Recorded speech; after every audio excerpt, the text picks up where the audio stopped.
안녕하세요. 사연에 빠지다의 DJ 민영입니다. 오늘도 두 가지 사연 준비되어 있으니 끝까지 함께 해주시고요. 구독과 좋아요 버튼도 꼭 눌러주세요. 그럼 오늘의 사연 함께 시작해 볼게요. 안녕하십니까. 저는 한국석재 대표 김원드 계열씨다. 올해 나이 65 먹었고 평생토록 오석이라고 하는 충남 보령에서만 나는 특수한 암석을 가고 가는 일을 하고 있어요. 오석은 천년이 지나도 변하지 않는 돌로 유명해서 왕릉과 대통령의 비석으로 사용되어 온 희귀하고도 귀한 것입니다. 그 돌이 현재에는 내가 나고 자란 고장 마을 입구에서 유적지 현판에서 소중한 가족의 비석에 사용되어 흔히 볼 수 있죠. 지금은 저가의 중국산에 밀려 경쟁력을 많이 잃었지만 겉면에 흐르는 윤기, 색감부터 성분까지 세계 으뜸 가는 돌, 한국 오성의 명맥을 이어가고 있는 일을 하고 있다는 자부심을 갖고 있죠. 그렇다고 인정받는 기술자라기엔 남들 눈에 험하고 힘든 일하고 살아온 것이 또 내 인생이었습니다. 태어난 고향은 전라도인데 어쩌다가 보령에 와서 석공일을 하다 보니 그대로 눌러 살게 되었네요. 여기서 마을 이장님 소개로 만난 아내를 만나 애들 낳고 가정도 꾸렸고요. 내 일이 육체노동 치고도 극한으로 힘든 직종이다 보니 내 아내도 참 고됐을 겁니다. 이건 빤다고 빨아지지가 않네. 돌가루며 새하얗게 붙은 게 왜 옷에 그대로 붙어서 떨어지질 않네요. 돌 자르면서 치는 게 총알보다 빠른 속도로 치니까. 그리고 토치로 암석 표면을 맨들맨들하게 만들다 보면 돌가루가 높은 온도로 마치 폭편만치처럼 튀지. 세상에 무서워라. 그래서 모자가 이렇게 벌집 모양으로 구멍이 숭숭 나는 거구만요. 아유, 무서워라. 당신은 그런 일 괜찮아요? 우리 마누라랑 새끼들 잘 먹고 살아주면 뭐 할만요. 일하다 보면 불로 오석 파편이 튀어 가끔 피부에도 달라붙어 타들어가곤 합니다. 그 파편으로 몸이며 몸 여기저기 엄청 따갑고 아픈데 아프다 표현 안 해도 알아서 내 몸 살펴가며 약 발라주고 우리 마누라가 그리 해줬어요. 힘들기는 해도 벌이는 괜찮아서 생활비도 넉넉히 갖다 주었는데 아내는 그 돈을 아끼고 아껴 썼습니다. 그리고 아낀 돈으로 동네에서 최고 멋진 3층짜리 단독 주택도 지어서 살고 상가 건물도 사고 애들 유학까지 다 뒷바라지 했어요. 그게 어찌 돈 벌어다 준 내 공이 다겠습니까? 이마만큼 잘 살게 된 것은 이런 아내의 덕분이라고 생각하고 표현 못해도 늘 고마워했습니다. 하지만 벌만큼 버는데도 전기요금 아낀다고 시장에서 팔고 남은 야채 한 포대 자루 얻었다고 자랑하며 1시간 넘게 일일이 다듬는 아내를 보며 안쓰러움이 들었죠. 다 내 식구 잘 먹이고 잘 살게 하겠다고 그 고생하는 건데 그리 궁상 떨지 말고 쓸 데 있으면 쓰고 돈 걱정 말고 삽시다. 당신이 이렇게 고생하며 돈 버는 거 누구보다 내가 잘하는데 어떻게 허투루 돈을 쓰겠어요. 이런 고마운 아내는 아들, 딸 하나씩 낳아 건강하게 잘 키워줬습니다. 애들한테 대놓고 표현하지는 않았지만 나같이 돌가루 먹는 힘든 일은 안 했으면 했는데 다행히 아들은 공부를 썩 잘하더니 대학원까지 가서 박사님이 되었습니다. 그리고 유명한 대기업에 들어가서 연구원으로 들어갔어요. 우리 딸은 스페인에 유학을 갔는데 거기 사람을 만나 국제 결혼해서 아예 눌러 살고 있습니다. 딸이 너무 그립지만 그래도 편지도 보내고 연락은 종종 해와요. 거기서 사위도 돈 잘 벌고 좋은 집에 살면서 손주도 하나 낳고 잘 살고 있는 것 같으니 이만하면 되었죠. 이렇게 말하면 뭐 부러울 것 없는 인생인가 보다 하시겠지만 이제부터 좀 들어주세요. 돈 아낀다고 고생해서 그런가 착한 내 아내는 약 10년 전 병을 얻었습니다. 내가 하는 일을 놓을 수가 없어서 아내가 아픈데도 바로 옆에서 병간호도 제대로 못 해줬어요. 대학생이던 딸과 간병인이 낮에 교대로 보고 나는 일 마치고 저녁에 아픈 아내를 보러 갔습니다. 그러면 아내는 내가 귀찮다고 얼굴 봤으니 집에 가라고 자꾸만 보내려고 하는 겁니다. 바쁜데 뭘 맨날 와서 봐요. 나 멀쩡한 얼굴 봤으니까 빨랑 집 가서 저녁이나 챙겨 먹어요. 경옥 아줌마한테 부탁한 반찬이랑 국 있으니까 국은 꼭 데워서 먹고요. 그래요. 내가 알아서 잘 먹을게. 평생 당신이 나 뒷바라지 해줬지 내가 뭐 해준 게 있나. 이럴 때는 남편한테 조금만 심부름이라도 시켜줘. 나 뭐 할 거 없을까? 됐어요. 평생 무거운 돌 갖고 씨름하는 양반이 이런 간병을 어떻게 해요? 선영이랑 간병인 아줌마가 잘 해주고 있으니까 걱정 마시고 매일 오지 좀 마요. 그리고 나 없다고 혈압약 빼먹거나 화상 바르는 연고 잊지 말고, 응? 자기 몸 아픈데 내 약이며 밥이나 걱정하는 아내가 측은했습니다. 그때는요, 금방서 제일 비싼 병원에서 잘 치료받으면 금방 낫고 집에 돌아올 줄 알았습니다. 근데 그게 아니었다란 말입니다. 아내 몸에 있는 이 육실할 암덩이들이 생각보다 빨리 퍼져서 떨어질 생각도 안 한다고요. 그래서 아내의 몸은 갈수록 뼈만 앙상해지고 곱던 얼굴은 해골처럼 변해갔습니다. 그런 모습을 보는 게 괴로울 지경이었어요. 무식한 내가 어떻게 해줄 도리가 없었으니까요. 서울 좋은 병원으로 옮기면 나을까 해서 서울 최고 병원으로 바꿔봤지만 거기서도 이미 손 쓸 수 없는 상태라는 절망적인 말만 돌아왔습니다. 결국 아내는 암 선고받고 2년도 못 살다가 곁을 떠나고 말았습니다. 순진하고 예쁜 나이에 나한테 시집와서 호강도 제대로 시켜주지 못하고 고생만 하다가 그 젊은 나이에 갔으니 얼마나 그 인생이 원통합니까? 아들은 회사 다닌다고 타지에 나가 살고 또 아내 떠나보낸 뒤 이듬해 딸마저 스페인으로 유학을 가버렸으니 난 정말 혼자 남았어요.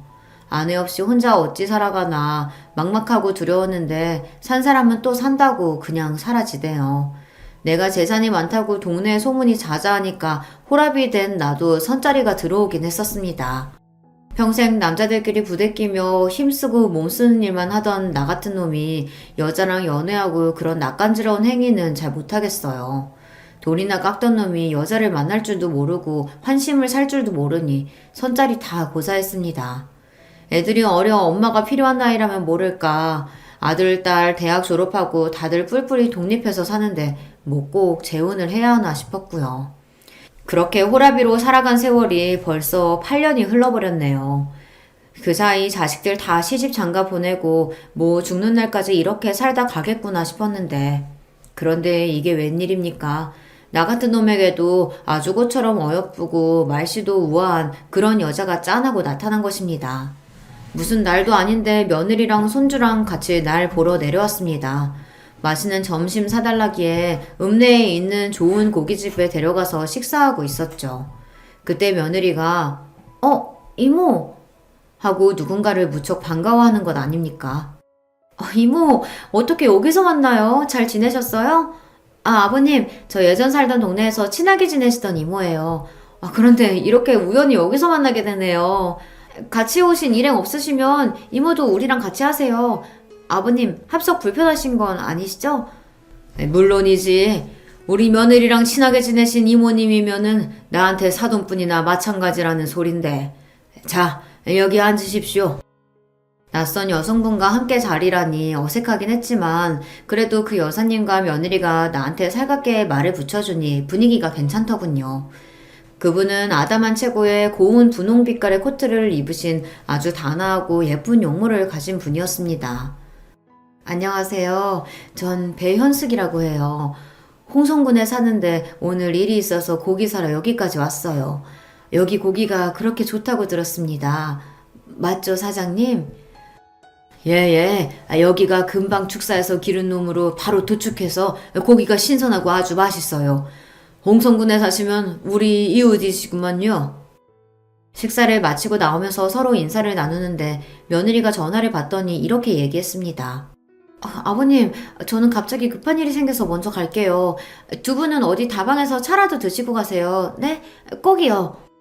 차는 무슨 차? 읍내에서 여성분이랑 단둘이 만났다가 동네에 소문 쫙 퍼진다잉. 수줍어하는 배 여사님은 날 보고 새초롬하니 웃으니 막 가슴이 두근거렸습니다. 사장님, 소문 무서우신 거예요? 이웃 주민끼리 차 한 잔이야 어떠랴 싶은데 저는 말이죠. 우리는 찻집에 앉아서 이런저런 얘기를 나누게 되었습니다. 배 여사는 학원에서 국어를 가르치는 선생님이었는데 남편을 상처하고 나서 홍성으로 내려와 살고 있다고 했어요. 어쩐지 말씨도 곱고 말도 잘하시는 것이 선생님 딱 어울리시는구만요. 실례지만 올해 나이가 저는 올해 56 먹었습니다. 사장님도 저랑 비슷한 연배실 것 같은데요. 예? 아이 말도 마요. 보통 사람이라 하면 내 한 70도 넘은 사람으로 보는데 전 64입니다. 햇볕에 그을리고 주름진 피부, 몇 순 남지 않은 머리털 가진 영락없는 시골 늙은이지요. 어머, 그럴 리가요. 몸도 아주 탄탄하신 것이 웬만한 30대 청년보다 나으신걸요.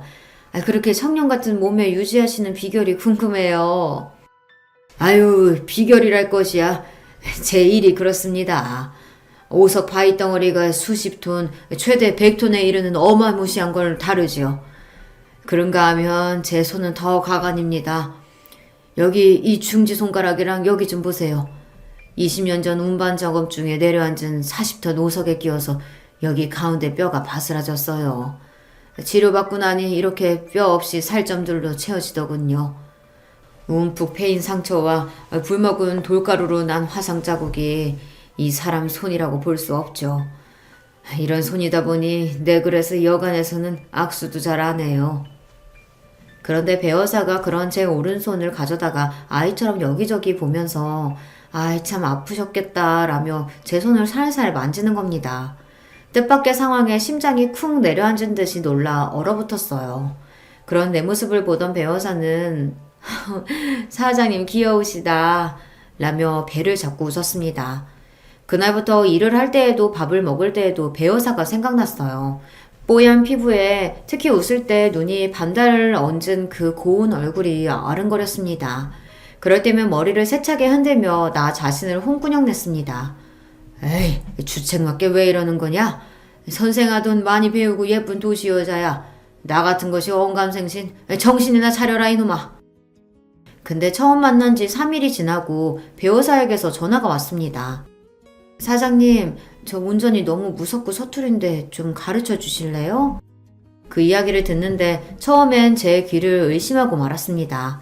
설마 그냥 운전 가르쳐줄 사람이 필요한 걸 거야 하며 주책맞게 오르는 남자의 마음을 억누르고 친절하게 운전을 가르쳐주러 다녔습니다. 배어사를 만나서 운전하는 거 도와주고 그러면서 근처 저수지도 한 바퀴 휘 돌고 밥도 먹고 차도 마시면서 진짜 데이트 같은 것을 하고 있더라고요. 그냥 똑같은 밥 먹고 똑같은 집에서 자던 내 인생은 봄에 피어나는 새싹처럼 활기가 돌기 시작했습니다. 사랑과 재채기는 감출 수 없다나 그런 말이 있잖아요.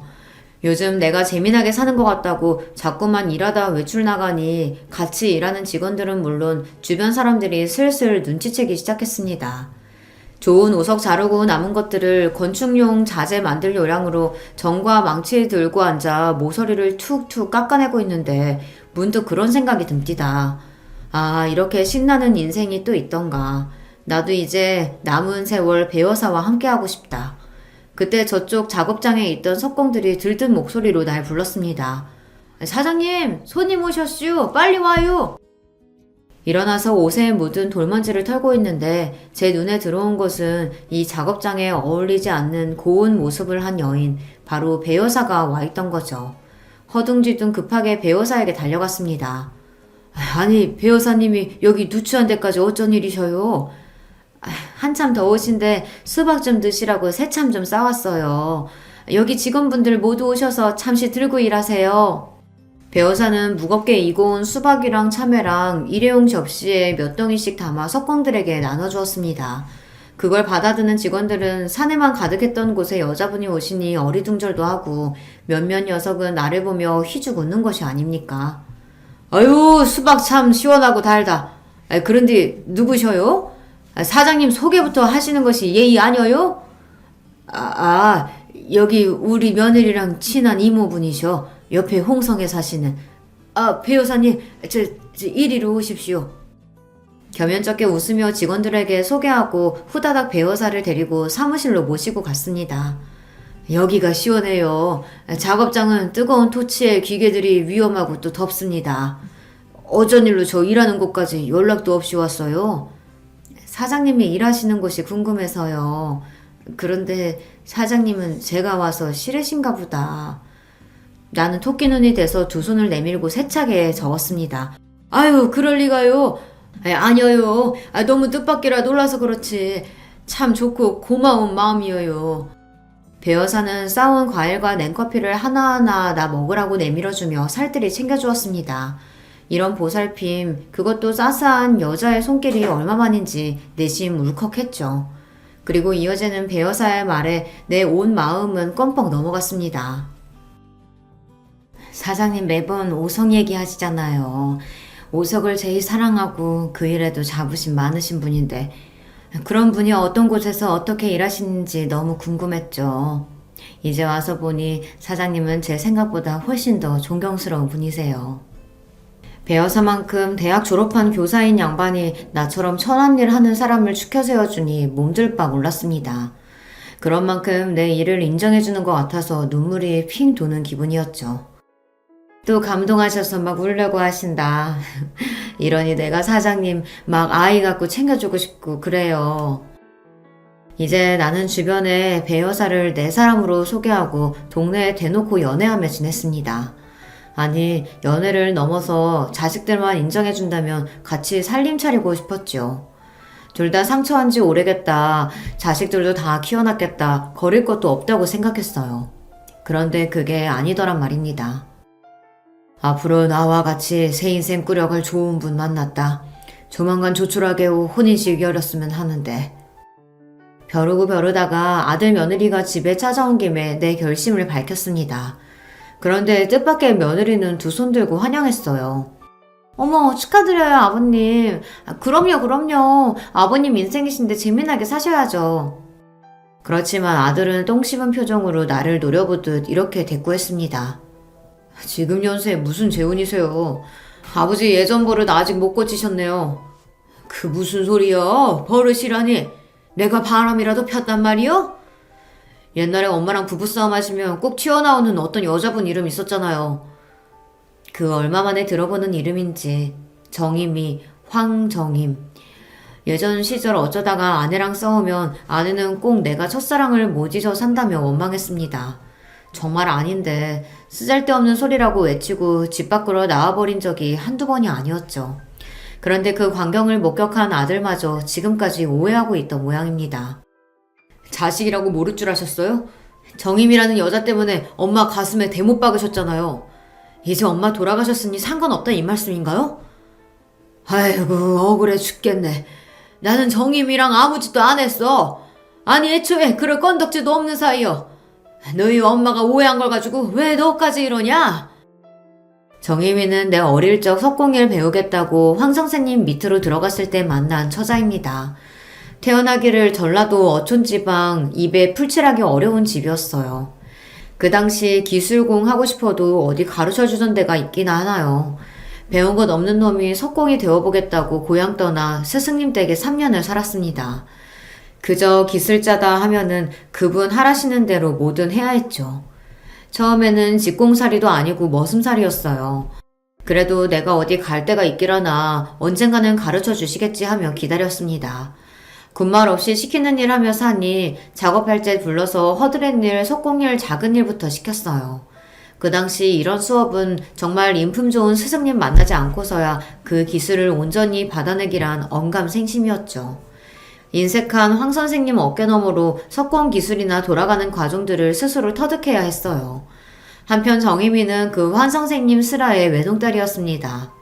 아버지랑 고등학교 다니는 딸, 둘만 마을에서 떨어진 외딴 집에서 사는지 그 사연이 궁금했지만 끝내 그 가족사는 모르네요. 긴 생머리를 따은 머리, 까만 교복에 새하얀 양말과 검정 구두를 신고 등굣길에 나서는 정희미를 보면 마음이 참 설렜었죠. 하지만 제 처지에 그 마음을 어떻게 내비칠 수 있었겠습니까? 같은 지붕 아래 살며 정희미는 처음에는 집 머슴으로 다음에는 동네 오라비쯤으로 날 대했었는데 어느새 나와 같은 마음을 품고 있었습니다. 어느 날인가부터 정희미는 가방에서 뭘 꺼내서 나한테 내미는 겁니다. 하루는 삶은 감자, 하루는 주먹밥을 주며 나 버스 정류장까지 데려다줘. 내가 정희미 부탁을 어떻게 거절할 수 있겠어요. 정희미가 학교 오갈 때마다 우린 같이 걸어갔습니다. 행복한 시간도 잠시 그래 다니다 보니 스승님 눈에 영락없이 데이트하는 사람처럼 보였나 봐요. 니깎게 감히 누구 여식한테 다른 맘을 품냐? 스승님의 부르령과 더불어 작업장 쇠파이프로 흠씬 두들겨 맞고 광에 갇혔습니다. 가둬놓고 밥도 물도 안 주고 있으려니 날 진짜 굶겨 죽이려나 보다 하고 무서웠어요. 깊은 새벽 무슨 연유인지 빼꼼히 열린 광문 틈으로 나와 그대로 달려 주랭랑을 쳤습니다. 많은 세월이 지나고 거기 그곳에서 정희미와 스승님은 잘 사시는가 한 번씩 궁금했지만 그렇다고 그 여인을 만났다거나 부정한 일을 생각한 적은 없습니다. 그런데 저승간 아내는 물론이고 아들까지 저리 오해하니 답답하죠. 하지만 배 여사의 경우는 다릅니다.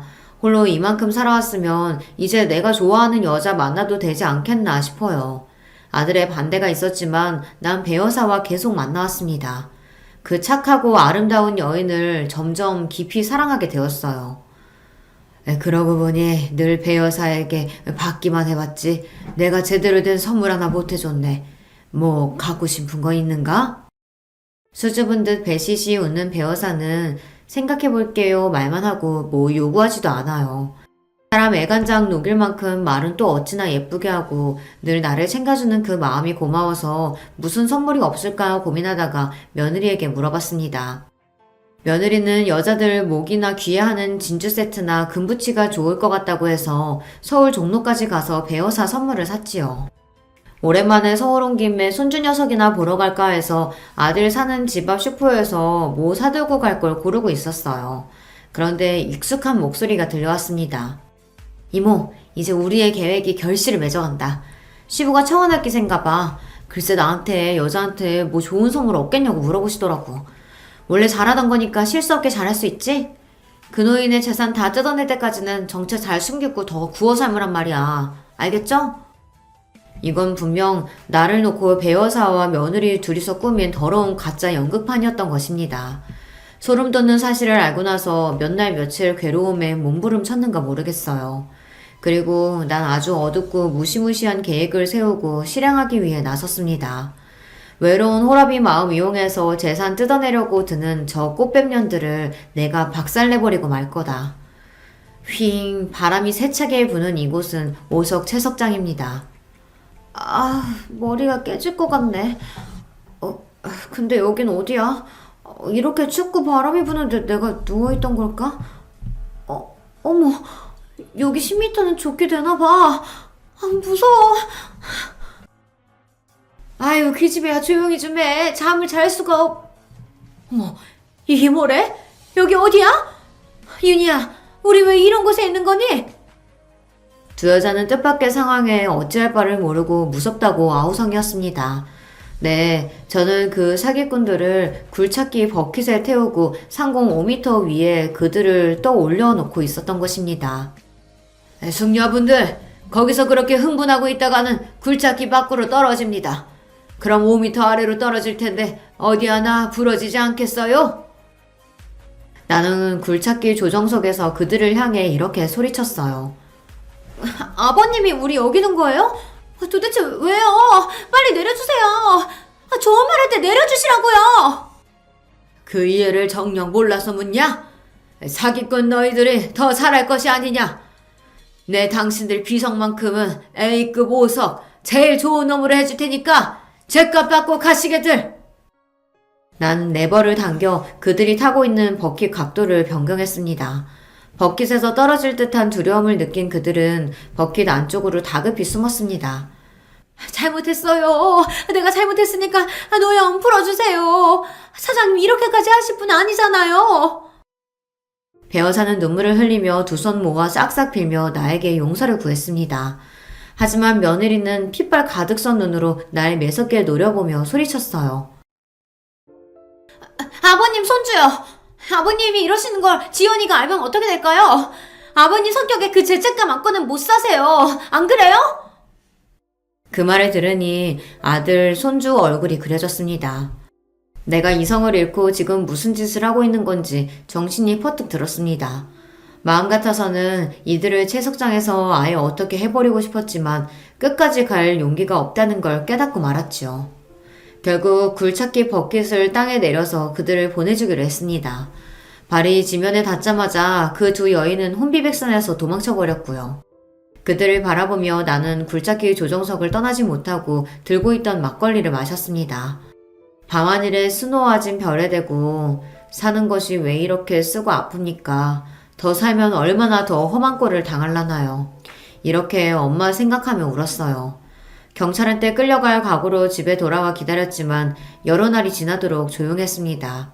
며느리랑 배 여사가 내가 벌인 짓을 경찰에 신고라도 할 줄 알았는데 다른 가족들도 모두 채석장에서의 일을 모르는 눈치더군요. 저들이 해온 일이 발각당할까 봐서 다른 사람에게 말 못하고 감췄구만. 나도 이 일을 덮고 넘어가려고 했어요. 처음에는 말입니다. 그저 하던 석공일이나 하면서 밤에는 괴로운 심정이 잊고 싶어서 술만 마셔대고 그렇게 살았어요. 그러던 어느 날 우리 석재의 작업장에 배 여사가 나타났습니다. 싸들고 온 김밥이랑 어묵탕을 직원들에게 나눠주고 삼삼오오 모여 새참하며 재미나게 이야기를 하고 있더군요. 아무렇지 않은 듯 날 찾아온 그 여자가 기막히고 분했습니다. 저기, 나 좀 봅시다. 작업장 후미진 곳에 데려가서 배 여사에게 따져 물었습니다. 날 바보 등신 같은 놈으로 아슈? 당신이 어떤 여편네인지 다 까발려진 마당에 왜 날 찾아온 거요? 얼마나 배신감 느끼셨을지 나도 알아요. 그날은 너무 무시무시하고 떨려서 당신께 사과도 제대로 못했어요. 진심으로 미안하게 생각합니다. 여자 혼자 딸 키우면서 산다는 게 이렇게 남들 등쳐먹는 팔자라 이 모양 이 꼴이 되었지만요. 나 같은 년도 사장님이 진심으로 날 위해준 마음도 힘들게 일하며 사는 걸 아니까 죄책감과 미안함이 남네요. 빗발선 눈으로 째려보는 내 얼굴도 똑바로 못 쳐다보고 배 여사는 고개를 숙이고 있었어요. 그 여인의 속눈썹이 파르르 떨리는 것이 보였습니다. 그리고요, 우리가 아무리 밉더라도 나한테만 하풀이에요. 지연 엄마는 며느리는 그냥 두시죠. 싫다면 난 아직 어떤 결정도 내리지 않았거든. 지금 내가 가만히 있는 이유는 우리 아들하고 손주가 겪을 충격 때문에 어떻게 할지 고심하느라 결심이 안 섰기 때문이라고. 사장님은 복수 같은 더러운 칼 쥘 사람 아니라는 거 내가 압니다. 그리고 제발 부탁인데 아들에게는 이 일 비밀로 해주세요. 며느리 그 애만큼은 그냥 지금처럼 그렇게 살게 두십시오. 그래서 날 보고 뭘 어쩌란 말이오. 당신이 보이면 속에서 천불나고 마음 어려워지니까 빨랑 가쇼. 썩 꺼지란 말이오. 여기에 얼씬도 하지 말고. 사과하러 온 배 여사에게 난 있는 대로 역정을 내고 일하러 돌아갔습니다. 그 여자 얼굴 보니 화가 나서 그런가 그날따라 작업이 순탄하지 않았어요. 오석은 그 어떤 암석보다 단단해서 1톤짜리 초대형 다이아몬드 톱날로 절삭해야 하는데 톱날이 무뎌진 것을 발견했습니다. 보통 그 무거운 것을 지게차를 이용해서 교체 작업을 하는데 기우뚱하던 바퀴가 통째로 나를 덮치고 말았습니다. 그 아찔한 사고 끝에 내 몸은 구급차에 실려 병원에 가고 말았죠. 병원 의사말로 천만다행히로 큰 절단은 없었지만 골절과 내장기관 손상 등을 더 검사해봐야 한다고 해서 입원했습니다. 한국석재 직원 연락을 받고 아들 가족은 불이 나게 내가 입원한 병원으로 달려왔어요. 요즘 참 착잡한 일이 많았는데 아들을 보니 안심이 되고 마음이 좋았습니다. 아버지고 사나이가 그런 티를 낼 수가 있간데요. 괜히 퉁명스레 별일 아닌디 바쁜 회사 두고 여기까지 왔냐. 별일이 아니긴요. 아버지 지금 상태 좀 보시라고요. 혼자 계시는 분이 간병은 또 어떻게 해야 될지. 간병인 내가 알아볼게요. 그리고 내가 병원에 자주 와보고요. 채석장 사건 이후 처음 만난 며느리는 나를 대하기 불편해했고 나 역시 같았지만 우리 둘 다 짐짓 모르는 척 평소처럼 굴었습니다. 그때였습니다. 내가 사장님 간병할 겁니다. 병실문을 열고 배 여사가 나타난 것입니다. 헐떡대는 숨을 진정하고 소목으로 눈물을 훔치고서 말이죠. 여기를 어떻게... 이모가 왜 온 거예요? 거기 있는 그 누구보다 며느리가 놀라고 당황하며 배 여사를 바라보니 아들이 의아했습니다. 이모라고? 당신한테 이런 이모님이 있는 줄은 처음 알았는데. 처음 뵙겠습니다. 윤희 남편 되는 사람입니다. 배여사를 처음 봤다던 아들은 인사를 했고 배여사는 아들을 흐뭇하게 바라보며 맞인사를 했습니다. 자식들 보내놓고 나니 우습게도 배여사와 나만 병실에 남았습니다. 꼴도 보기 싫으니 나가라고 역정을 내보았지만 배여사는 요지부동이었어요. 내가 뭐라고 하건 간에 내 옆에서 정말 마누라처럼 간병하기 시작했어요. 우습게도 지금 내가 가장 원망스러운 사람에게 기대어 입원 치료하는 생활을 하고 만 거죠. 내 병실에 자주 드나드는 것은 배여사뿐이 아니었습니다. 며느리도 반찬 가져온다, 가라입으로 챙겨온다며 그 먼 서울에서 일주일에 2번씩을 왔어요. 뻔뻔하게 자기 할 일 하는 배여사와 달리 며느리는 와서 계속 내 눈치고 겉으로는 웃으며 아양 떠는 모습입니다. 그리고 배여사 눈치도 보며 불편해하고 있는 것이 좀 이상하더군요. 어쩐지 며느리는 내 걱정 때문이 아니라 감시하러 자꾸 오는 게 아닌가 하는 의심마저 들었습니다. 이미 그 빤한 속을 겪어봤으니 그럴까요? 얼핏 잠이 들었다가 깼는데 두 여자가 소곤거리는 소리를 들었습니다. 오지 말래도 왜 자꾸 이러는 건데요? 이미 우리 계획은 물거품 됐고 이러신다고 저 노인네 마음이 돌아설 것 같아요? 그런 거랑 상관없어. 그저 저 사람 아프다고 저렇게 누워있는 꼴이 보기 싫어서야. 나한테 지극정성 잘해준 사람한테 병간호 정도도 못해주니? 너나 기름도적 해먹은 개눈같이 불안 떠느라 자주 오지 좀 마라. 나한테 계획이 발각된 뒤로는 저 둘의 사이도 껄끄러워진 모양입니다. 며느리가 가고 나서 간곡하게 배여사에게 불편하니 이만 가달라고 말했어요. 하지만 그 여인은 끝까지 내 옆에서 있겠다 했습니다. 사장님 멀쩡하게 걸어나가는 모습 보고 그때 눈앞에서 사라져 줄게요. 솔직히 까놓고 저 지금 돈 없어요. 물 사고 쌀 살 돈도요. 사장님은 외롭고 몸은 다쳤어도 돈 많으시잖아요. 그냥 간병에 쓴다고 생각하시고 나한테 월급 200만 원만 주고 편하게 부리세요. 솔직하고 당당하게 말하는 모습을 보니 배신당하고 나서 처음으로 그 진심이 전해졌습니다. 이렇듯 배여사는 내가 자기 조카가 싫다고 해도 뻔뻔하게 내 곁을 지키고 있습니다. 나랑 대판 싸움 마누라거나 아니면 이혼한 전처가 아니냐며 병원 사람들은 배여사와 무슨 관계냐고 궁금해합니다. 거기에 날 극진히 살피는 배여사의 모습을 지켜보던 아들마저 생각을 고쳐먹었나 봅니다. 왜 말씀 안 하셨어요? 전에 아빠가 좋아하신다고 말한 분이 지금 그 배여사님이라면서요. 이렇게 보니 배여사님 참 좋은 분 같아요. 아무래도 제가 너무 옹졸하게 생각했나 봐요. 이렇게 도움이 필요할 때 자식이 아니라 옆에 계신 분이 최고인 건데. 저 아버지가 여사님과 합치신다고 해도 이제 반대하지 않을게요. 당치도 않은 소리. 그 여자랑 나 그럴 마음 하나 없다. 그렇게 좋아하던 내가 이렇게 돌변한 걸 보고 아들은 의아했습니다. 하지만 아들에게 핀찬 주었던 것과는 달리 심경의 변화를 나 스스로 느끼고 있어요. 함께 지내다 보니 어느새 미운 감정은 눈 녹듯 사라지고 이제 배여사가 없으면 안 될 것 같은 마음이 들었던 건 솔직한 심정이었죠. 하지만 내 마음이 그 여인에게 기울어지고 신뢰가 쌓여갈수록 마음은 무겁고 아파왔습니다. 또다시 날 속이는 거면 어쩌지. 그래서 한 가지 묘안을 생각해냈습니다. 병실에 들어온 배여사에게 나는 눈물을 흘리는 척 연기하며 말했습니다. 아이고, 나는 어쩌면 좋단 말이오. 방금 의사가 검사 결과 얘기해줬는데 나 암에 걸렸다고 하네. 얼마 뒤 잘이 나면 암 병동으로 옮겨서 치료하라고 말이야.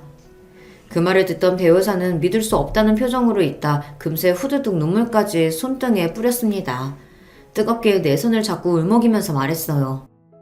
설령 당신 몸에 암이 있다고 해도 치료 잘 받고 하면 싹 나을 수 있을 거예요. 내가 계속 옆에서 도와줄게요. 당신 잘못 안 되니까 걱정하지 마세요. 날 위해 눈물까지 펑펑 쏟으며 우는 모습을 보니 내 마음이 다 찡했습니다. 몇 달 못 살고 가는 몸이 되었으면 날 내버려줄 거라고 예상했는데 오히려 전보다 더 그 여인은 나를 정성스레 간병해주고 있었어요. 암 환자에게 좋은 음식이 뭔가 찾아봤는데요. 이런 채식 위주로 하래요. 집에서 만들어 온 채소 스프인데 이거 먹고 암 안치한 분들이 그렇게나 많다네요. 한번 드셔보세요. 입에 안 맞아도 약이라 생각하고 꿀떡꿀떡 넘겨요. 내 거짓말에 속아서 더 열심히 날 간호하는 배우사에게 미안한 마음이 정말 커졌습니다. 이 일을 사실대로 토해내야 하는데 언제 해야 하나 갈팡질팡 하던 어느 날 일이 터지고 말았죠. 병실 문을 닫고 나를 보며 들어오는 배 여사의 표정이 심상치가 않았습니다. 몸 뒤로 막 검은 연기가 뻗어나가는 듯이 저승사자처럼 보여서 그 귀에 눌려버렸어요. 배 여사는 잔뜩 가라앉은 어조로 이렇게 내뱉었습니다. 사장님이 절 된통 속였었네요. 나 아까 들어 알게 됐어요. 간호사 데스크에 가서 언제 암 병동으로 옮기나 물어보니 사장님 암 같은 거 없다더군요. 암이라는 말은 날 못 믿어서 내가 어떻게 나오나 시험하기 위해 지어낸 말이죠. 배 여사는 얼굴이 벌개지고 몸을 부들부들 떨고 있었습니다. 내가 한 거짓말 때문에 얼마나 큰 배신감을 느낀 걸까요? 하지만 내 속마음과 달리 비꼬듯 얘기하며 그 여인에게 상처 주고 싶었습니다. 당신이 나한테 오석 같은 여자가 되어주길 바랬거든. 하지만 며느리랑 짜고 내 돈 먹을 생각에 의도적으로 접근했던 걸 알고서 이 여자는 불량 암석이구나. 간판으로도 못 쓰는 그런 돌이구나 했는데 그래놓고 이제 와서 자꾸만 잘해주니 헷갈리잖아. 또 한번 사람 상처 주지 말고 어디 한번 솔직하게 말해봐. 응? 그러면 내가 고생한 값 쳐서 한 1억 떼줄게요. 그래요. 나는 돈밖에 모르고 사는 벌레였어요. 그래도 그 많은 사장님 돈은요. 나중에 죽고 나서 아들네한테 남겨줘요. 나한테는 그저 간변 월급이나 떼먹지 말고 주시면 됩니다. 나 배우숙이 인생도 참 박복하기도 하지. 이제 좀 정착해서 착하게 살아볼라 했는데 하늘이 도와주질 않네요. 나 집에 다녀옵니다. 그럼 쉬세요. 나한테 애써 씁쓸한 웃음을 보이며 돌아서던 배 여사는 몇 걸음 가다가 우뚝 서서 뒤돌아 서 있는 채로 나지막하게 물었습니다. 한번 사고 치면 영 그 사람 못 쓰게 되는 것인가요? 날 그렇게 못 믿었어요? 이제 조금 서운하려고 하네요. 이렇게 말하고는 그대로 병실 밖으로 나갔습니다. 하지만 금방 돌아올 줄 알았던 배 여사는 그 뒤로 병실에 오지 않았어요. 배 여사의 빈자리는 아들이 고용한 간병인 아줌마로 빨리 대신해서 날 도왔지만 그게 불편하기만 했어요. 간병이라는 것이 환자의 마음을 하나하나 살피고 눈치껏 하는 것이다 보니 배 여사가 있을 때만큼 편하지 않았습니다. 3일이 지나도 모습을 드러내지 않으니 그제야 알 수 있었습니다. 배 여사는 돌아오지 않겠구나. 심장이 툭 내려앉은 듯 불안하고 속이 쓰려왔습니다. 그러고 있는데 내 옆 병실을 쓰는 형님이 물었어요. 김 사장, 그 배 여사인가 하는 분은 이제 안 오는 것이요? 아무리 물어도 입을 다무니까 내가 둘이 어떤 관계인지 잘은 몰라도 그만 용서해줘. 나이 70 넘고 80 넘고 해봐. 악연이든 그게 뭐로 이어진 인연이든 간에 지금 내 옆에 같이 얘기하고 밥 떠먹여주는 사람이 최고인 거요. 게다가 그 여자는 김 사장 많이 애끼고 좋아하는 것만 같더만. 배 여사가 그리운 마음인지 간병인으로서 살뜰히 챙겨준 솜씨가 아쉬운 건지 잘 모르겠지만 그래도 한 가지는 확실히 알 수 있었습니다. 나에게는 배 여사가 정말 꼭 필요한 사람이라는 것을요. 얼마 뒤 병원에서 퇴원하자마자 난 바로 배 여사를 만나러 가기 위해 홍성집에 가봤습니다. 그런데 배 여사 집은 텅 비어 있었고 꼭대기층에 산다는 집주인에게 물어봤어요. 여기 1층 살던 배씨성 가진 분요? 얼마 전에 이사 나갔어요. 원래 딱 1년 계약하고 아직 2달이나 남았는데도 서둘러 나가대요. 가볼 만한 곳은 샅샅이 찾아봤지만 어디서도 배 여사의 행방은 찾을 수 없었어요. 심지어 며느리조차 모르겠다고 했습니다. 며느리는 이모가 자기 전화도 받지 않는다고 투덜거렸어요. 속상하게 만든 나를 떠난 거야 그렇다 치지만 이사 나가고 자기 조카한테까지 연락 끊고 잠적할 사정이 무엇입니까?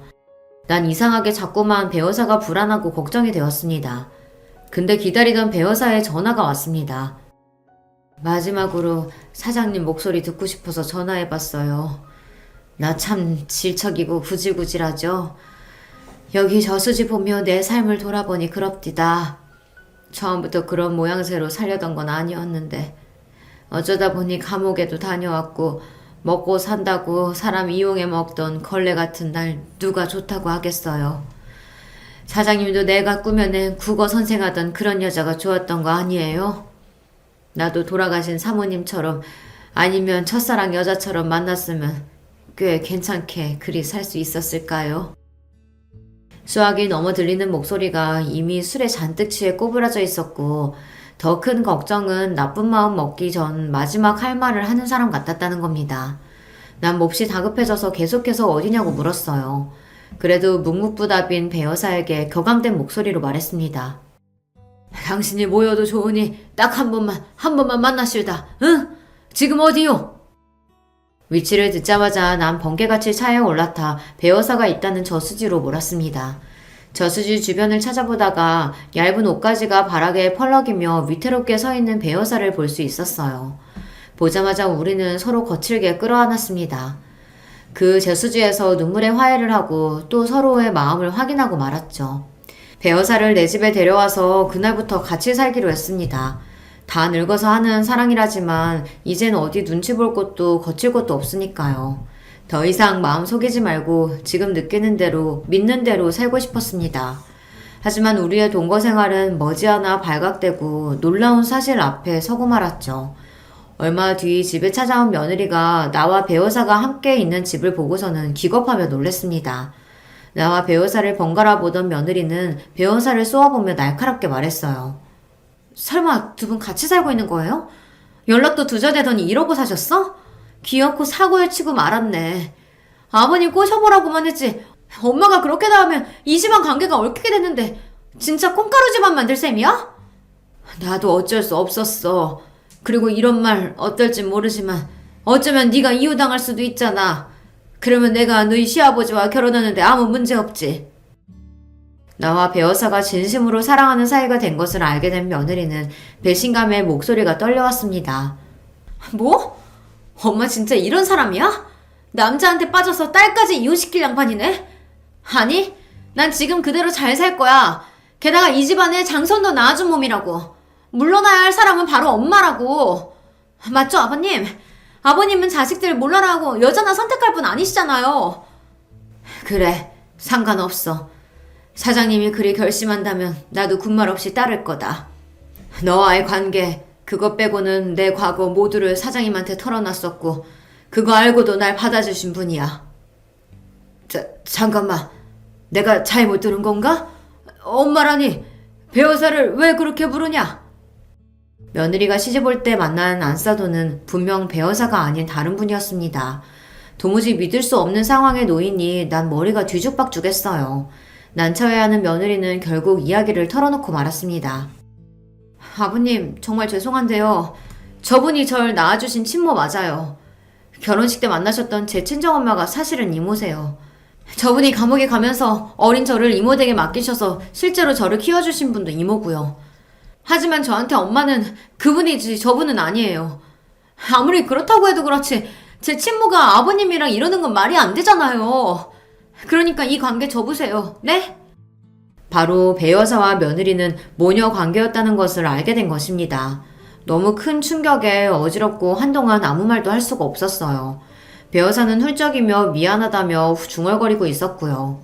며느리는 아버님과 당장 헤어져라고 방방 뛰면서 배 여사와 옥신각신 싸웠습니다. 듣고 있던 여러분도 믿기지 않으시겠지만 이 모두는 사실이고요.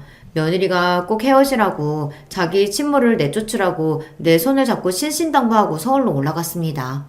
한동안 넋이 나가있던 나는 정신 차리고 배 여사에게 물었어요.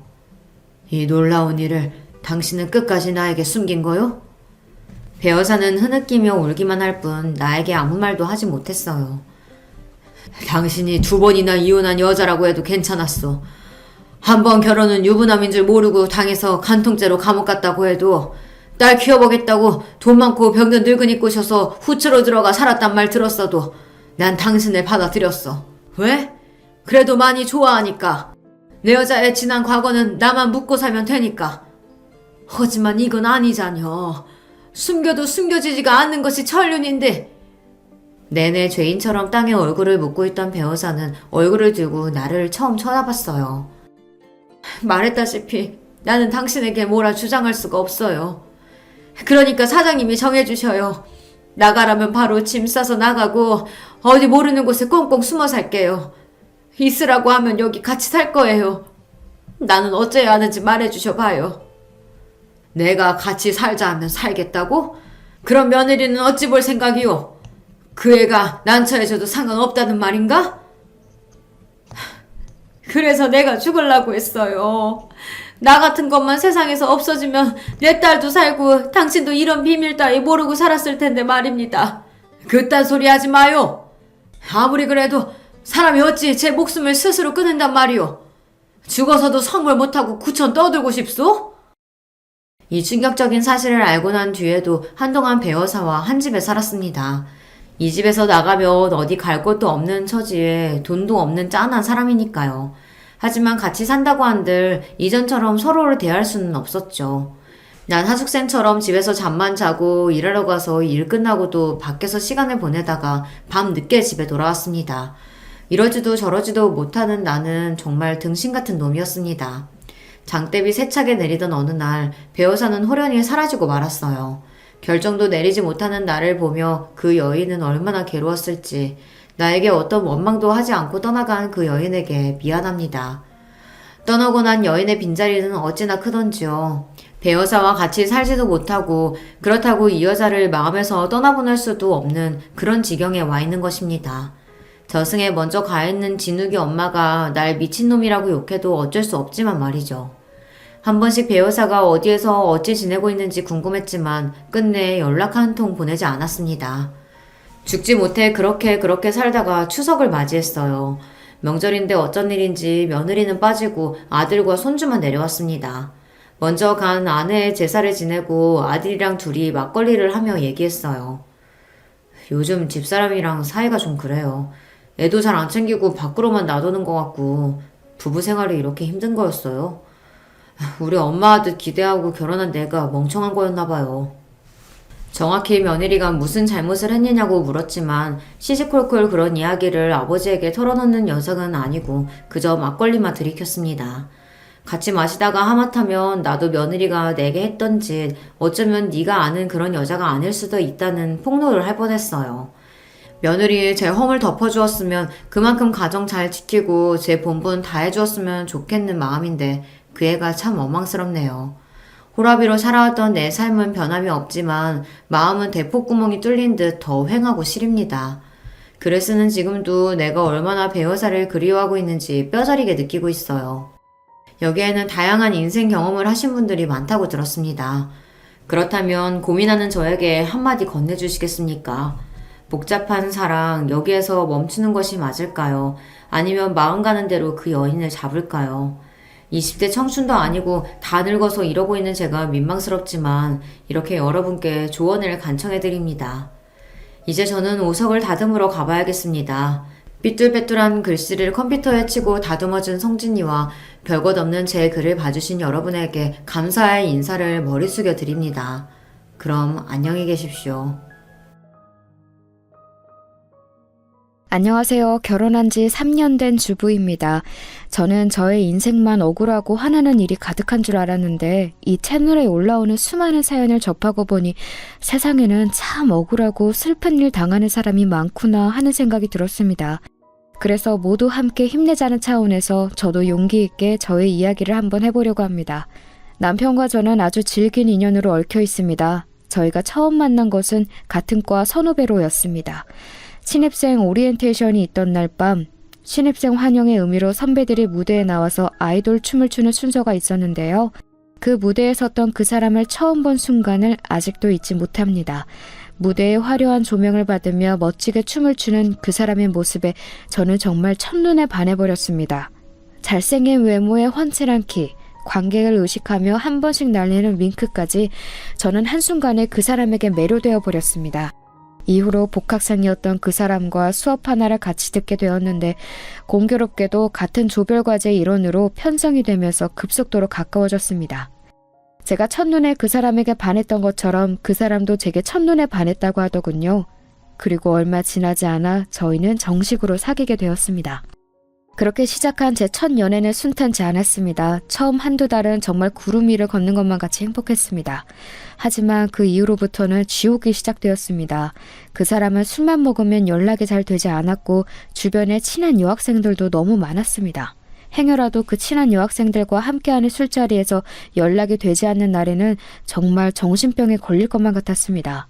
아니나 다를까 다른 여학생의 자취방에서 다음날 아침 나오는 것을 목격했을 때는 정말 손이 덜덜 떨리고 다리가 후들거려 그 자리에 주저앉았습니다. 미애야, 여긴 어떻게? 오빠 어떻게 나한테 이럴 수가 있어? 어떻게 나한테?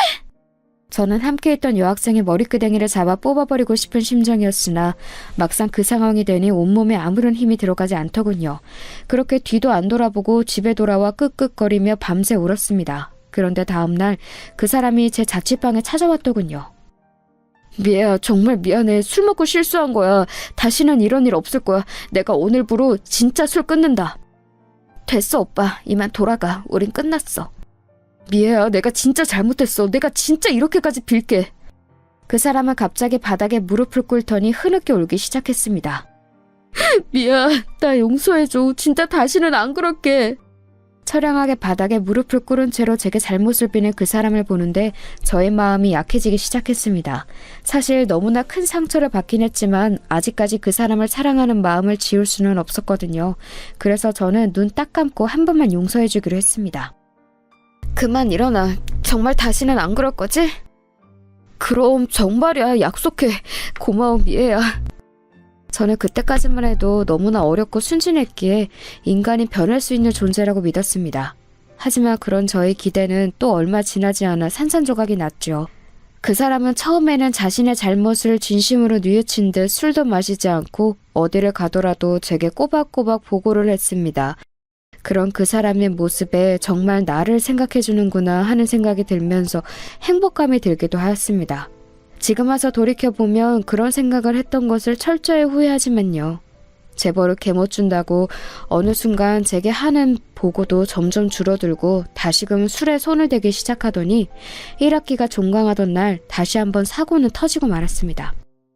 저는 그날 속이 너무 안 좋아서 일찍 집으로 돌아왔는데 그게 실수였습니다. 끝까지 그 사람 옆자리를 지키고 있었어야 했습니다. 집으로 돌아와서 잠시 누워있다가 그 사람에게 연락을 했는데 역시나 예전에 그랬던 것처럼 연락을 받지 않았습니다. 저는 문득 불안한 마음이 들어 광기에 휩싸여서 미친 듯이 전화를 걸어댔습니다. 하지만 역시 전화는 묵묵부답이었습니다. 저는 불안한 마음에 쓰린 속을 부여잡고 다시금 종강 파티 자리를 찾아갔습니다. 술집 안에는 그 사람이 없었고 불이 나게 다시 올라와 뒷골목으로 갔는데 그 자리에서 제 동기 수정이와 입맞춤을 하고 있는 그 사람을 보고야 말았습니다. 야, 이 나쁜 새끼야! 미애야! 오해야! 오해는 무슨 얼어 죽을 놈의 오해! 이젠 정말 끝이야!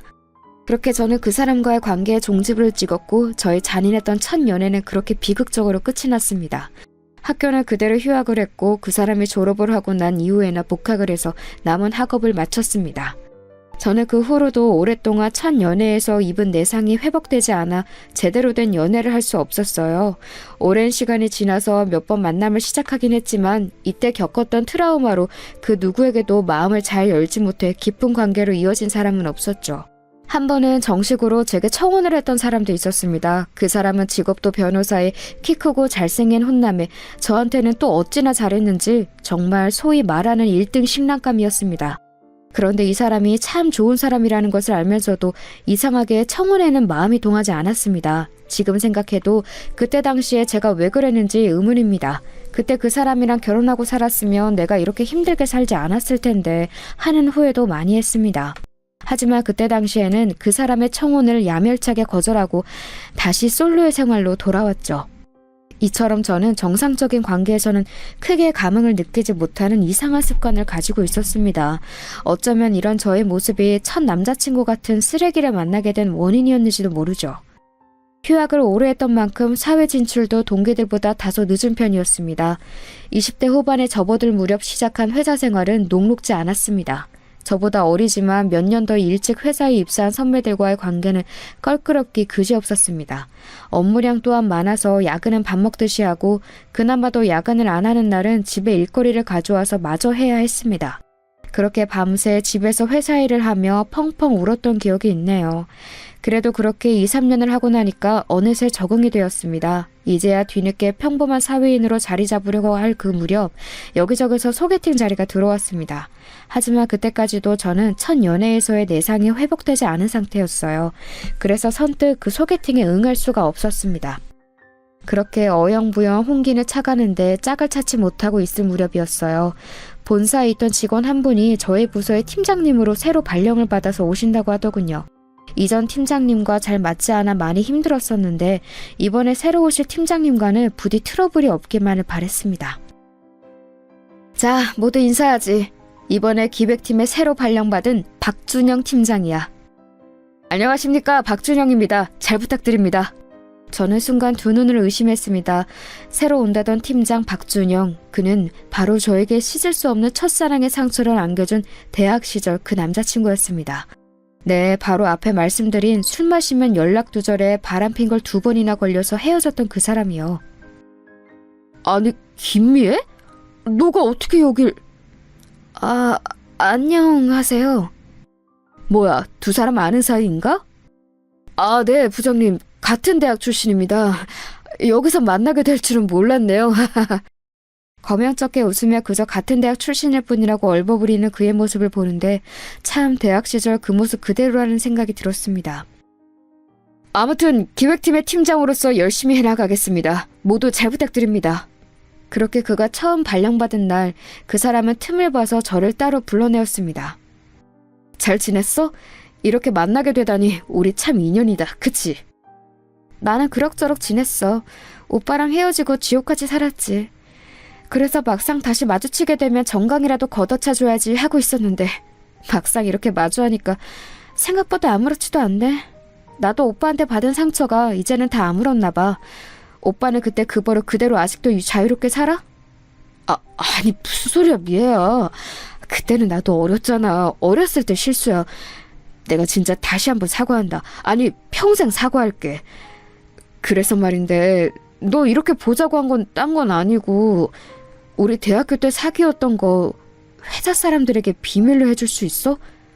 나 사실 본사에서 안 좋은 일로 여기로 발령받게 된 거야. 사실상 잘릴 뻔한 거 아버지가 힘써주셔서 겨우 이렇게 지사 팀장으로 살아남을 수 있었지. 그것 때문에 안 그래도 말이 많았는데 괜히 기존에 있던 너랑 과거 관계 때문에 구설수 오를까봐 그래. 나 위해서 그래줄 수 있지? 처음 온 날부터 따로 불러내서 무슨 얘기를 하려 그러나 들어봤는데 제가 그동안 어떻게 지냈는지 잘 살고 있는지 그런 것이 궁금하기보다 회사 내에서 자신의 안위만을 생각하는 그 사람의 모습을 보면서 역시 사람은 변하지 않는구나 하는 생각을 했습니다. 그래도 오히려 환상 속에만 두고 영원히 미워하기보다 이렇게 실제로 마주하고 생각보다 과거의 상처가 아무렇지 않은 저 자신의 모습을 보는 것이 나쁘지 않았습니다. 이쯤 되면 이 사람과의 과거는 완전히 떠나보내고 제대로 새로운 사랑을 시작할 수 있겠다 싶었습니다. 그 이후로 그 사람과는 팀장과 팀원으로 서로 쿨하게 지냈습니다. 업무 외적인 대화는 거의 하지 않았어요. 그 사람도 안 좋게 자촌되어서 온 것이니 몸을 사리는 듯 했고 저도 더 이상 그 사람에게 어떠한 감정도 남아있지 않았기 때문에 마치 이별 뒤에도 서로 잘 지내는 헐리우드 커플들처럼 그렇게 각자의 회사 생활에 집중했죠. 그런데 이제 더 이상 어떠한 감정도 남아있지 않다고 자신의 넘쳤던 마음이 무색해질 만한 일들이 자꾸 생겼습니다. 그 사람은 팀장의 자리를 맡기엔 부족한 사람이었어요. 업무 실수도 잦고 팀을 통솔할 리더십도 부족했습니다. 명색이 기획팀인데 업무 성과가 계속해서 저조하자 여러 번 부장님이나 어른들에게 불려가서 핀잔을 들었습니다. 팀장이 그 사람의 업무에서 빵꾸가 난 것은 대리인 제가 다 메꿔야 했습니다. 그러자면 야근을 밥 먹듯이 해야 했습니다. 어떤 날은 그 사람과 저만 불 꺼진 사무실에 남아 그 사람이 실수한 업무를 만회하느라 밤을 샌 적도 있는데 아무리 헐리우드 커플처럼 쿨하게 대하기로 했어도 그날만큼은 정말 불편하고 어색하더군요. 그렇게 그 사람 때문에 더 과증된 회사 업무로 나날이 보내고 있었을 때였습니다. 그날도 밤새 야근을 하고 졸린 눈으로 탕비실 뒤쪽 휴게 소파에서 눈을 잠시 붙이려고 몸을 기댔을 무렵 옆 부서 직원 2-3명이 커피를 타러 들어왔습니다. 그들은 제가 뒤쪽에 있는지 모르는 눈치였습니다. 기획팀 진짜 불쌍하지 않냐? 어디서 낙하산 팀장 하나 굴러 들어와가지고 팀원들 개고생시키네. 낙하산? 박준영 팀장 낙하산이야? 진짜로? 그것도 몰랐어? 처음 발령 받을 때부터 유명했잖아. 박준영 팀장 아버지가 국회의원 박성건이래. 박성건?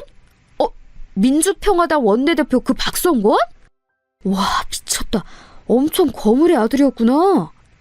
그래. 그래서 본사도 낙하산으로 들어간 건데 본사에 있을 때 초보도 안 하는 발주 실수를 해가지고 아무리 박성건 아들이어도 계속 또 안고 있을 순 없었나 봐. 그 실수로 입은 피해만 몇 억이라지 아마? 그래서 거의 잘리는 거였는데 또 아버지가 손을 쓴 거지. 그렇게 흘러 우리 지사 기획팀까지 오게 된 건데 애꿎은 팀원들만 불쌍하게 됐지 뭐. 에휴, 이래서 우리같이 힘없는 것들이 아무리 발버둥 쳐봤자 힘있는 거물이 있긴 하나를 못 당해낸다니까. 우리 아버지는 젊은 적에 국회의원 선거 한번 안 나가시고 뭐 하셨나 몰라. 아휴, 꿈 깨라 꿈 깨. 국회의원은 아무나 하냐? 걔네는 애초에 우리랑 사는 세상이 달라. 우리는 그저 안 잘리고 오래오래 회사 다니기만을 빌자고. 직원들이 그 사람에 대한 안 좋은 얘기들을 신나게 해대는데 저는 그들에게 동조하는 마음이 들기보다는 그 사람이 불쌍해지기 시작했습니다. 그래도 한때는 사랑했던 사람이었다고 미운 정이 든 건지 오히려 뒷담화를 하는 직원들이 미워지려고까지 했어요. 그렇습니다. 그 사람은 유명한 국회의원의 아들로 학창시절부터 유명했고 왕자님처럼 자랐기 때문에 모든 사회생활 면에서 서툴렀습니다. 나중에 들어보니 학점도 겨우 졸업할 정도로 간신히 맞췄다고 하네요. 그런데 저는 이상하게 어딘가 하나 부족해 보이는 그 사람의 모습이 끌렸습니다. 일종의 모성 본능 같은 거였나 봐요. 그런데 그 모성 본능이 이번에도 꿈틀꿈틀 다시 올라오고 있었습니다. 저는 그 사람을 따로 불러다 놓고 이야기했습니다. 요즘 오빠 때문에 우리 팀 이래저래 말이 많아. 적어도 기본적인 업무 실수 같은 건 안 했으면 좋겠어. 그런 실수는 팀원들 조금만 배려해도 안 할 수 있는 거잖아. 가끔 보면 오빠는 능력이 딸린다기보다 배려심이 부족한 것 같아. 미안하다 미애야. 나도 이제 지난 실수들 다 만회하고 잘해보려고 하는데 잘 안 되네. 저는 너무 빨리 수긍을 하고 의구시투해지는 그의 모습을 보니까 다시 짠해지기 시작했습니다. 아, 됐어. 이번 보고서도 그냥 내가 할 테니까 오빠는 새 프로젝트 준비나 잘해. 그거는 진짜 실수 없게 해야 된다? 알겠어, 미애야. 항상 고마워. 너 때문에 내가 안 잘리고 회사 다닌다. 됐네요. 나도 나 살자고 이러는 거거든? 그래서 말인데, 미애야, 오늘 끝나고 맥주 한잔 할래? 맥주 한잔 하자는 그의 말이 그 순간 왜 그리도 달콤하게 들렸는지 모르겠습니다. 우리 이제 그러면 안 되는 사이 아니야? 에이, 뭐 어때? 고생하는 팀원 위해서 팀장이 맥주 한잔 살 수도 있는 거지. 그래. 그럼 그렇게 해. 정말 그 제안은 받아들이지 말았어야 했습니다. 술이 한 잔, 두 잔 들어가니 예전에 그 사람과의 좋았던 추억들만 되살아났거든요. 어느새 둘이 꽤 취기가 오른 채로 대화는 계속되었습니다. 나 사실 너랑 헤어지고 반성 많이 했어. 나에게 제일 잘해주고 지고지순했던 건 미애 너뿐이었는데 어린 마음에 철이 너무 없었어. 됐네요. 이제 다 지난 일이니까 오빠도 오빠 짝 찾아서 얼른 장가 가셔. 나도 좋은 남자 하나 물어서 시집갈 거니까. 장가는 무슨. 아무리 찾아도 미애 너 같은 여자는 세상에 없는걸. 그 말을 듣는데 순간 가슴이 설레기 시작했습니다. 저는 당황해서 말을 얼버무렸습니다. 아직도 그런 올드한 방법으로 여자 꼬시냐? 정신 차려. 그러자 갑자기 그 사람은 제 손을 덥석 붙잡고 얘기했습니다. 미애야, 우리 다시 시작하자. 나 너 없이는 아무것도 못해. 회사 생활도 그렇고 내 인생도 너와 헤어지고 나서는 아무런 의미가 없어. 나를 좀 구원해줘. 저의 눈을 똑바로 쳐다보며 단호하게 말하는 그 사람의 모습을 보는데 거부감이 들기보다는 오히려 심장이 더 쿵쾅쿵쾅 뛰었습니다. 그렇게 그 사람이 갑자기 제게 입맞춤을 했고 저희는 그날 밤을 같이 보냈습니다. 지나고 보면 인생에서 가장 후회되는 일 중에 하나이지만 그때는 저 스스로도 저를 막을 수 없었습니다. 다음 날 침대에서 눈을 떴을 때 저는 스스로 머리를 쥐어뜯으며 절규했습니다. 아이씨, 내가 미쳤지? 나 몰라. 이 일을 어떻게 할 거야? 오빠가 책임져. 미안해, 미애야. 그래, 책임질게. 책임지면 되잖아. 우리 정식으로 다시 사귀자. 그 말 진심이지? 그럼 진심이지.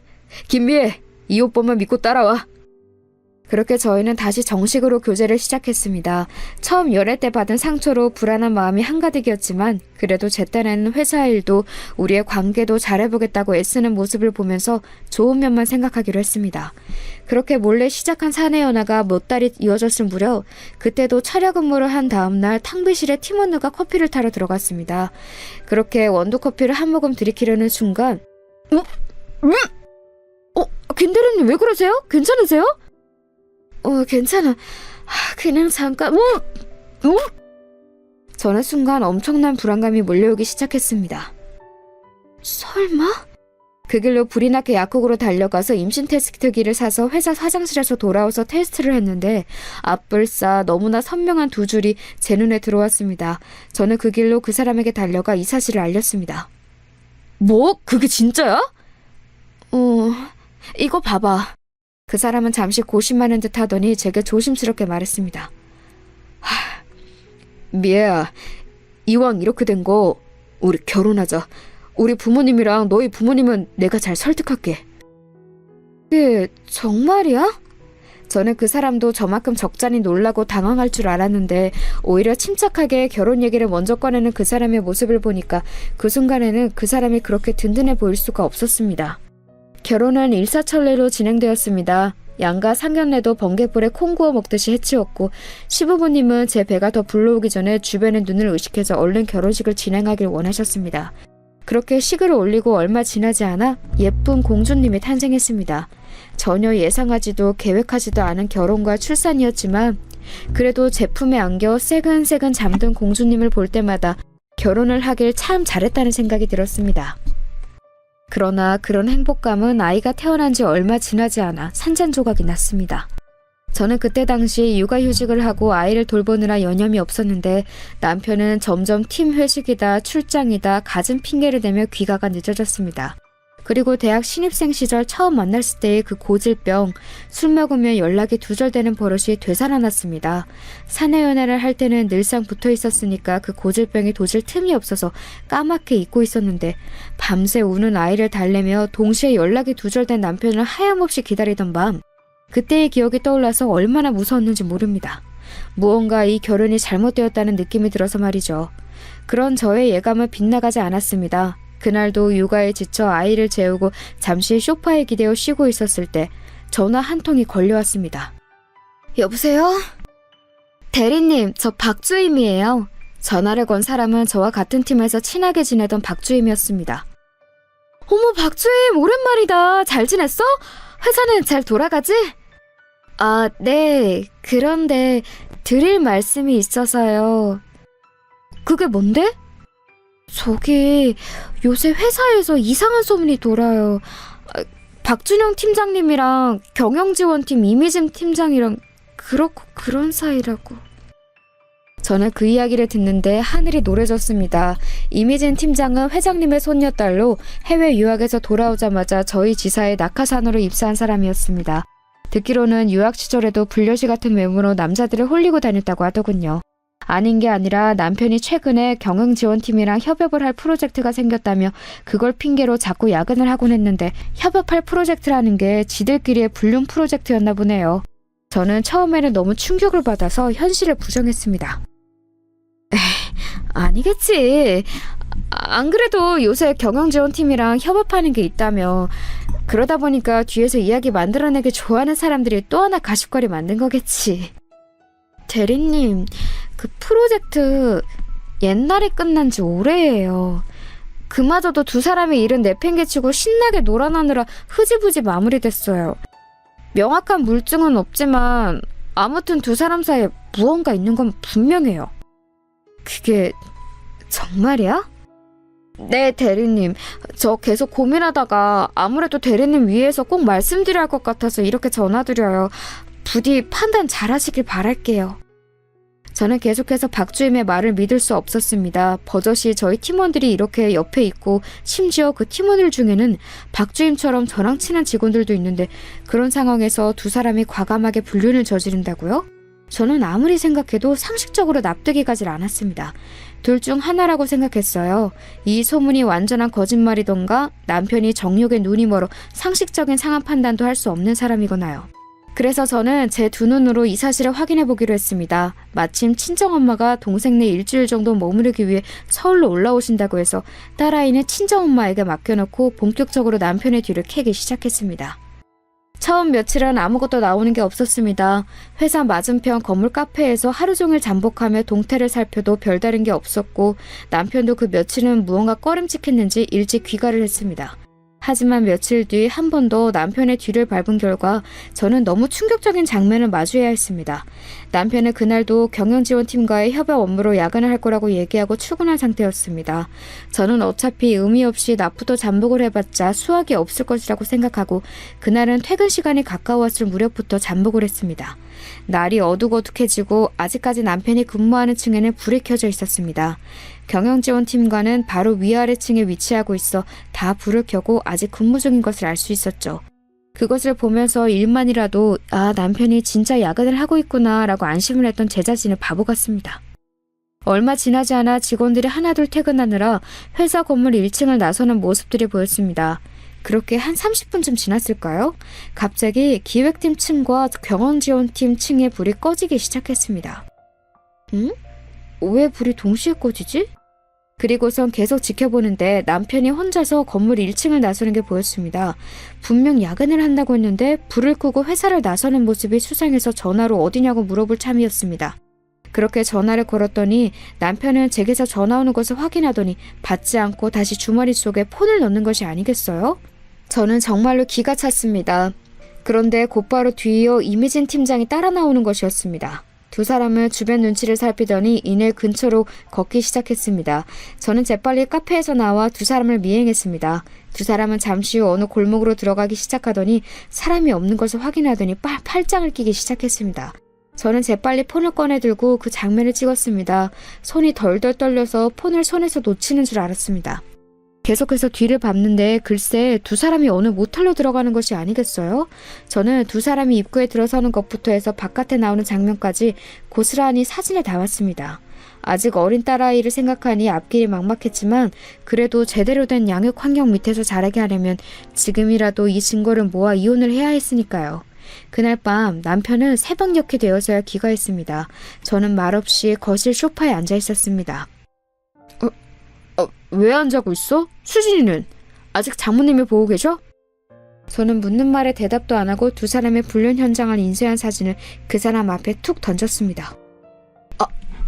아니, 당신은 어떻게 이걸... 재벌을 개 못 준다더니 너는 학창시절이나 하나도 변한 게 없구나. 얼마나 정용에 눈이 멀었으면 회사 사람들 사이에서 그렇게 소문이 파다할 때까지 모르고 있었니? 두말할 필요 없고 당장 이혼해.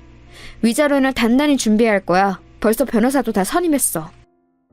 저는 모든 것을 체념한 채 세게 나갔습니다. 첫 연애에서의 아픔과 결혼의 실패 같은 슬픈 감상에 젖어있을 틈이 없었어요.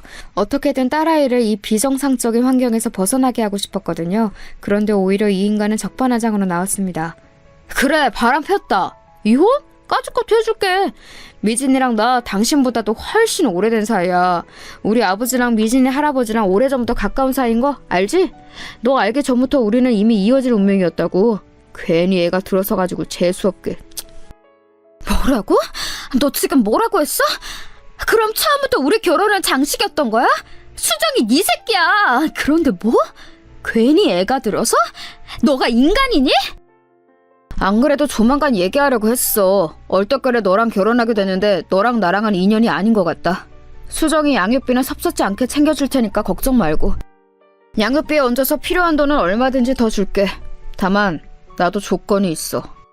뭐 조건? 그래, 어디 한번 드러나 보자. 너도 알다시피 우리 아버지 지금 중요한 법안 통과 앞두고 예민해져 있는 시기야. 이런 때 집안 문제로 시끌시끌해지는 거 원치 않으실 거야. 당분간만 이 결혼 생활 유지하다가 아버지 일 정리되고 여론 분산되면 깔끔하게 이혼해줄게. 보상은 확실하게 해줄 테니까 그런 염려는 말고. 야, 이 나쁜 새끼야. 너가 인간이야? 나랑 수진이에 대해서는 일말이 미안함도 없어? 쓰레기 같은 새끼. 저는 오히려 적반하장으로 나오는 남편의 모습에 할 말을 완전히 잃어버렸습니다. 그러나 남편과 갈라서고 딸아이를 길러야 하는 막막함과 마주하자 남편의 그 제안을 마지못해 수용할 수밖에 없었습니다. 굴욕적이었습니다. 가정을 파탄낸 원흉들로부터 경제적 보상을 받기 위해 그 모든 순간을 참아내야 한다는 것이요. 그렇게 몇 달간 지옥 같은 시간이 이어졌고 남편은 대놓고 며칠씩 집에 들어오지 않는 날이 반복되었습니다. 아마도 그 상간녀와 신나게 불륜을 저지르고 있었겠지요. 저는 타는 듯한 분노를 참지 못하고 그 상간녀의 머리끄댕이라도 쥐어 뜯어야겠다고 생각했습니다. 그래서 그날도 아이를 친정엄마에게 맡기고 퇴근하는 남편과 상간녀의 뒤를 밟았습니다. 또다시 골목으로 들어가자마자 팔짱을 끼고 하하호호 하는 그 모습을 보는데 저는 그 자리에서 눈이 뒤집히고 말았습니다. 야, 이미진! 저는 상간녀의 이름을 부르며 그대로 달려가 그 여자의 머리끄댕이를 붙잡고 땅바닥에 눕혔습니다. 여우 같은 년! 네가 감히 멀쩡한 가정을 파탄내? 저는 바닥에 눕힌 그 여자를 수도 없이 구타하면서 눈물을 쏟아냈습니다. 야야야야, 너 미쳤어? 너 이게 뭐하는 짓이야? 당장 미진한테서 안 떨어져? 남편은 오히려 저를 붙잡더니 바닥에 내팽개쳤습니다. 저는 고꾸라지면서 얼굴을 튀어나온 벽돌에 부딪혔습니다. 제 얼굴은 크게 부어올랐습니다. 그런데 그런 저를 남편은 아랑곳하지 않고 그 상간녀에게만 몰두했습니다. 미진아, 괜찮아? 아이고, 이게 무슨 일이야? 오빠, 이게 뭐야? 전현이랑 다 끝났다면서! 미안해, 미진아. 내가 대신 사과할게. 이혼 도장 곧 찍어. 걱정하지 마. 뭐야? 너네 둘 다 진짜 죽어볼래? 다 죽어, 이것들아! 저는 근처에 있던 음식물 쓰레기 봉투를 꺼내들고 남편과 상간녀에게 투척했습니다. 음식물 쓰레기 봉투가 터지면서 골목은 난장판이 됐고 저는 남편과 상간녀의 머리끄댕이를 잡은 채 죽어라 늘어졌습니다. 이 나쁜 것들아! 니들이 인간이야? 니들이 그러고도 사람이야? 오빠, 얘 좀 어떻게 해봐! 이게 진짜 죽으려고! 남편은 저를 붙잡고 다시 한번 바닥에 내팽개쳤습니다. 저는 넘어지면서 바닥에 머리를 부딪혔는데 잠시 동안 기절했던 것 같습니다. 잠시 후 눈을 떠보니 음식물 쓰레기 난장판이 된 골목에 저 혼자 덩그러니 누워있었습니다. 그 난리가 났는데 사람이 아무도 안 온 것도 신기했습니다. 그것보다 더 슬펐던 건 기절한 저를 놓아두고 남편이 상간녀와 함께 자리를 떴다는 사실이었습니다. 저는 그렇게 만신창이가 된 채로 그 더러운 골목에 주저앉아 얼마나 한참을 더 울었는지 모릅니다. 남편과 상간녀는 본인들도 찔리는 게 있었는지 경찰에 신고하지 않았고 그렇게 그날 일은 마무리되었습니다. 저는 당장이라도 이혼하고 싶은 마음이 컸지만 조금만 기다리며 남편이 거액의 돈과 함께 깔끔하게 이혼해주겠다는 말 때문에 딸아이의 앞날이 걱정이 되어 이러지도 저러지도 못하고 있었습니다. 그러던 중 여름을 맞이하게 되었고 휴가철이 다가온 어느 때였습니다. 아직도 걸음마를 떼지 못해 뒤뚱뒤뚱하는 딸아이를 돌보느라 여념이 없을 때쯤 며칠 만에 집에 들어온 남편은 제게 통보하듯 이야기했습니다. 이번에 해외 출장 가느라 한 2주일 집 비우니까 그런 줄 알아. 언제네 당신이 뭐 집 안 비운 적 있어? 수진이 분유값이랑 기저귀값 다 떨어졌어. 그거나 주고 가. 아휴, 말끝마다 돈! 얘따! 남편은 지갑에서 지폐 몇 장을 대충 집어서 제게 던져주더니 짐을 한 다발 챙겨서 다시 나갔습니다. 언제까지 이런 빈 껍데기 같은 결혼 생활을 이어가야 하나 회의감에 눈물이 차올랐습니다. 그렇게 며칠을 지내던 중 이 결혼 생활에 종지부를 찍어야겠다는 큰 결심을 하게 된 사건이 일어나게 되었습니다. 그 시작은 다시 걸려온 박주임의 전화였습니다. 대리님, 저예요, 박주임. 박주임, 잘 지냈어?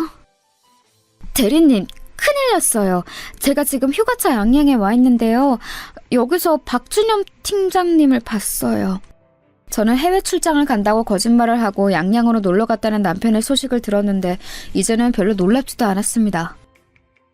네, 그 인간 그럴 줄 알았다. 또 이미진 그년이랑 같이 있겠지?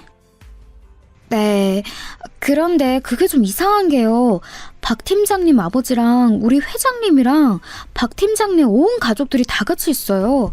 아까 해변가에서 봤을 때는 그냥 닮은 사람이겠지 했는데 지금은 리조트 레스토랑에 다 같이 모여서 식사하고 있어요. 생각만 해도 어이가 없었습니다. 남편이 상간녀와 둘만 밀월 여행을 갔다고 해도 기가 찰 노릇인데 온 시댁 식구들이 한마음이 되어 상간녀와 함께 피서를 떠나다녀?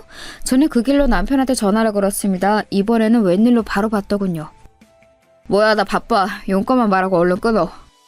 해외 출장 가 있다는 사람이 새벽 시간에 전화를 웬일로 잘도 받는다? 해외 출장? 야, 너 이미진 그년이랑 양양 간 거 내가 모를 줄 알아? 저는 전화기에 대고 남편을 마구 몰아붙였습니다. 그런데 남편의 반응이 더 놀라웠습니다. 너 내 뒤 캐고 다니는 거 이제 지긋지긋하다. 집에 돌아가면 말하려고 했는데 전화한 김에 다 말해줄게. 이 자리 나랑 미진이 상견례 자리야. 돌아가면 너랑 곧바로 이혼할 거고 그 다음에 바로 미진이랑 재혼할 거니까 그렇게 알아. 위자료 걱정은 하지 말고 끊는다. 이렇게 남편은 자기 할 말만 하고 전화를 툭 끊었습니다. 어이가 없어서 눈물도 안 나왔습니다. 온 시댁이 합심하여 이 불륜관계를 도와주고 있었습니다. 듣자 하니 시아버지와 회장님의 오랜 정경유착 관계를 이 결혼을 통해서 완전하게 토대를 닦으려는 것 같더라고요. 저는 이대로 가만히 두고 볼 수가 없었습니다. 그 길로 온 친정 식구들을 다 불러 모아 자초지종을 설명했습니다. 부모님과 남동생들은 남편과 시댁의 만행에 분노를 참지 못했습니다. 그래서 저희 가족은 큰 복수국을 결심했습니다. 각지에 있는 친정 식구들을 양양으로 불러 모았습니다. 그렇게 시댁과 남편 그리고 상간녀를 철저히 혼내줄 모든 준비를 마치고 온 가족이 리조트 밖에서 시댁 식구들과 상간녀가 나오기만을 기다렸습니다. 드디어 그들의 휴가 마지막 날 고급 세단을 타고 입구를 나오는 그들을 멈춰 세웠습니다. 그러자 갑자기 기자들이 플래시 세례를 터뜨리며 몰려들었고 입구에 대기하고 있던 마을 주민 수백 명이 외치기 시작했습니다. 환경 오면 주도하는 매공도 박성권은 물러가라, 물러가라, 물러가라, 물러가라. 정경유착 비리의혹 사망그룹 이영진도 물러가라, 물러가라. 리조트 입구를 가득 메운 동네 주민들 사이로 기자들이 카메라를 들이밀며 시아버지가 탄차로 몰려들었습니다. 시아버지가 창문을 내리며 말했습니다. 이게 다 뭡니까? 이런 불법 집회는 처벌받을 수 있어요. 모두 해산하세요. 그러자 기자들은 아랑곳하지 않고 질문을 퍼부었습니다. 박성건 의원님, 이번에 추진하고 계시는 해외산 폐원자로 매립 계획이 굴욕 외계로 비판받고 계신다는 사실 아십니까? 그 이야기는 지금 나눌 이야기가 아닙니다. 지금은 가족 휴가 중이니 얼른 비키세요. 가족 휴가라고 하면서 사망그룹 이영진 회장의 가족과 동행하신 이유는 무엇입니까? 자제분과 이영진 회장의 손녀가 불륜관계라는 소문이 사실입니까? 아니, 이 사람들이 정말... 자제분의 부인은 이 사실도 모르고 집에서 이제 갓난 딸을 힘겹게 돌보고 있습니다. 며느리 보기에 이 회동이 부끄럽지 않습니까? 자꾸 이러면 경찰을 부르겠습니다. 시아버지는 창문을 올리더니 더 이상 기자들의 대답에 묵묵부답으로 일관하였습니다. 경찰들이 와서 마을 주민들을 해산하자 그제서야 소동이 진정이 됐고 그 풍경은 뉴스 화면에 그대로 잡혔습니다. 오늘 오후 3시경 강원도 양양의 삼원 리조트에서 가족 휴가를 마치고 돌아오는 박성건 의원을 향해 폐기물 매립지로 거론되고 있는 양양 주민들의 거센 시위가 이어졌습니다. 주민들은 박 의원 자녀의 불륜 의혹까지 수면 위로 끌어올리며 사망그룹과의 정경유착 의혹까지 비판했습니다. 몇 시간이 지나지 않아 인터넷 뉴스는 뜨겁게 달구어졌습니다. 여러분, 이쯤 되면 이 난리가 다 무엇인가 싶으시죠? 저는 남편에 대한 복수를 결심한 순간 온 가족이 합심해서 시댁을 완전히 보내버리기로 결심했거든요. 그 전말은 이랬습니다. 저희 가족이 제 남편의 불륜 소식과 더불어 시댁이 상간녀 집안과 합세했다는 소식을 듣자마자 각자가 있는 자리에서 최대한 시댁의 약점을 건드릴 방법을 모색했습니다. 시아버지와 상간녀 집안은 이름만 대면 알만한 국회의원과 기업이었기에 언론을 이용해서 명성에 흠집을 내기로 결심한 것이지요. 그런 사람들이 가장 두려워하는 것이 명성에 흠집 나는 것 아니겠어요? 참 아이러니하죠. 명성에 흠집 날 만한 일을 밥 먹듯이 하면서 그 흠집이 날까봐 안절부절하는 꼴이 말이죠. 잠깐 설명을 하고 넘어가자면 시아버지가 추진하는 법안은 논란이 많은 법안이었습니다. 법안명은 그럴싸하게 멋들어지게 짓긴 했지만 이 법안이 통과가 되면 사실상 해외에서 버리는 핵폐기물을 우리나라에서 수집해 우리 국토에다 매립을 해야 하는 상황이었습니다. 국회의원들이 직접 그 일을 하는 것은 아니었지만 정부에서는 해당 일을 추진하기 위한 근거로 여러 관련 법안들을 만들어야 했는데 그 일을 시아버지가 주도하고 있었던 것입니다. 반대 여론에서는 그것을 앞장서서 추진하는 시아버지를 신뢰를 위해 국토의 안전을 팔아먹었다며 거세게 비판하는 상황이었죠. 기자인 둘째 동생이 그런 언론의 움직임을 담당하기로 했습니다. 제가 찍어두었던 남편의 불륜 증거 사진과 더불어 시아버지가 추진하던 법안의 쟁점이 되는 자료를 모두 수집했고 그 모든 과정에 협조한 사망그룹의 비판 여론 또한 모아드렸습니다. 마침 양양에서 오랫동안 장사를 하고 계신 작은아버지의 도움을 받아 남편과 시댁 식구들이 머무른다던 리조트 근처 마을에 숙소를 잡았습니다. 그곳에 작은아버지가 오랫동안 거주하신 동네여서 동네 주민들을 모으기 아주 적절했습니다. 이 해프닝으로 시아버지가 추진하려는 일이 무마될지는 알 수 없었으나 적어도 제 인생을 시궁창처럼 만들어버린 남편만은 나락으로 보낼 수 있을 것 같았습니다. 작전은 대성공이었습니다. 인터넷 뉴스에서는 시아버지의 법안에 대한 비판보다 아들의 불륜설 그리고 그 불륜 대상이 사망그룹의 손녀딸이라는 점이 더 화제가 되었습니다. 가십을 좋아하는 대중들은 순식간에 그 뉴스를 여기저기 퍼나르기 시작했습니다. 며칠이 지나자 정말 무섭게도 그 뉴스들은 인터넷에서 흔적도 없이 싹 사라졌습니다. 시아버지가 언론에 무언가 큰 압박을 행사한 듯 싶었습니다. 하지만 그럼에도 불구하고 남편은 그 여파를 피해갈 수 없었죠. 직원 인사 발령, 다음 사람은 사내 풍기문란을 조장한 관계로 다음과 같이 처분함. 기획팀 팀장 박준영, 처분 내용 해고. 사내 게시판에는 남편의 해고 소식이 버젓이 게재가 되었습니다. 여론이 이렇게까지 시끄러워지자 시댁에서도 남편과 상간녀의 불륜을 더 이상 지지할 수 없게 되었고 어떻게든 새로운 결혼의 형태로 정경유착을 이어가려던 시아버지와 회장님의 계획도 실패했습니다. 시아버지는 아들의 불륜으로 자신의 입지가 위태로워지자 꼬리 자르듯 사망그룹과의 관계를 정리했습니다. 낙동과 오리알 신세가 된 회장님은 그에 대한 보복으로 남편을 완전히 회사에서 몰아낸 것이죠. 시아버지가 언론은 가까스로 잠재웠지만 남편에 대한 이야기는 업계에 소문이 파다하게 퍼져서 동정업계에서는 다시 발을 들일 수 없는 신세가 되었습니다. 저는 곧바로 이혼 절차를 진행했고 거액의 위자료도 받아낼 수 있었습니다. 남편은 그 위자료와 함께 매달 양육비를 제게 지급하기 위해 공장에서 일을 하고 있습니다. 마지막으로 어떻게든 아버지께 비벼보려고 다른 좋은 자리를 부탁드렸으나 이번만큼은 시아버지가 야멸차게 거절했다고 하네요. 안 그래도 그동안 자식을 낙하산으로 기업에 입사시킨 의혹 때문에 곤란했는데 이번 사건으로 명성에 흠집을 입은 상태에서 한 번 더 낙하산 인사를 청탁하면 자신의 정치 생명은 영원히 끝이 나면서요. 그렇게 아버지에게도 마지막으로 외면당한 남편은 겨우겨우 친구의 소개를 받아 작은 공장에 관리직으로 근근히 생활을 하고 있습니다. 상간녀의 소식도 궁금하시죠? 이 불려지 같은 상간녀도 사내에 자신에 대한 안 좋은 소문이 파다하게 퍼지자 더 이상 견딜 수 없었는지 멀리 해외로 도망을 갔다고 합니다. 그런데 또 그렇게 도망가서 편하게 호의호식하는 모습을 그냥 두고 볼 수만은 없잖아요? 그 여자가 어디로 도망을 갔는지 저와 제 동생이 끈질기게 찾아낸 결과 북유럽의 어느 조그만 나라에서 마치 아무 일도 없었다는 듯 평화롭게 살고 있다는 사실을 알게 되었습니다. 저는 도저히 그 꼴을 볼 수가 없어서 그곳 한인의 카페에 제가 예전에 찍어두었던 그 여자의 불륜 사진을 게재하고 이 여자의 실체를 보라며 글을 남겼습니다. 며칠 뒤 관리자에 의해 삭제가 되긴 했지만 얼마 지나 들은 소식으로는 그 여자가 또 다른 나라로 도망을 갔다고 하네요. 나중에 저에게 따로 쪽지가 와서 자꾸 이런 식으로 하면 자기도 명예훼손으로 저를 고소하겠다고 했습니다. 저는 어디 그럴 테면 그러라고 했습니다. 내 인생이 아무리 박살나도 밥 숟가락 놓는 날까지 니년 얼굴에 먹칠하면서 살겠다고 하면서 말이죠. 그 여자는 아마 자기가 쪽팔려서라도 그리고 할아버지의 체면 때문에라도 저를 고소하지 못할 것입니다. 그 여자의 다음 행선지가 어디인지 알아내는 것은 일도 아니었으나 지금은 잠시 그 여자를 괴롭히는 것을 쉬려고 합니다. 복수는 이 정도로 충분한 것 같아서요. 제게는 엄마로서 해야 할 본분들이 남아있으니까요. 제 다사다난했던 결혼 생활은 그렇게 마무리를 지었습니다. 생각해보면 첫 연애 때 그런 상처를 입었으면 어쩔 수 없이 제외를 하더라도 다시는 그 사람과 상종을 해선 안 되는 거였는데 이놈의 정이 뭔지 제 인생에서 가장 후회하는 선택을 하고 말았습니다. 부디 제 딸만은 저 같은 이런 풍파를 겪지 않고 살아갈 수 있길 바랄 뿐입니다. 그 이후로 육아휴직에서 복귀할 무렵 회사에서는 마치 언론을 의식이라도 하듯 제게 팀장 자리를 제안했으나 저는 과감히 그 회사를 박차고 나왔습니다. 이 회사도 회장님이 건재하고 상간녀가 존재하는 한 시댁 식구들과 다름없는 가해자들 뿐인데 굳이 제가 이곳에 더 남아있을 이유가 없었습니다. 저희 딱한 사정을 들은 경쟁업체에서 그간의 제 경력과 여러 면을 인정해줘서 채용을 해주었고 지금은 안정적으로 그 회사를 다니면서 딸아이를 키우고 있습니다. 한 가지 더 사이다 소식을 전해드리자면 그 사건 이후로 총선이 한 번 있었는데 시아버지는 이전 사건의 여파 때문인지 낙선을 했습니다. 정치계에서 입문하고 첫 낙선이니 충격이 꽤 크겠죠. 결국엔 인과응보 사필 규정인 것입니다. 현직 시절에는 그렇게 수많은 사람들이 줄을 대려고 난리였는데 지금은 아무도 찾지 않은 뒷방 늙은이가 되었다고 해요. 그러게 아무리 자기 정치 생명에 이득이 될 것 같지 않은 사람이어도 명색인 며느리인데 그렇게 쉽게 저를 버리고 새로운 사돈을 꿰찰 생각을 하다가 큰 벌을 받은 것이죠. 매번 언론에 나와서는 국민 한 사람 한 사람이 자신의 스승이다. 가장 작은 사람에게서 가장 큰 것을 배운다는 등 입에 발린 소리만 늘어놓더니 실제 하는 행동은 자신에게 이득이 되지 않는 사람은 냉정하게 버리는 몹쓸 사람이었던 것입니다.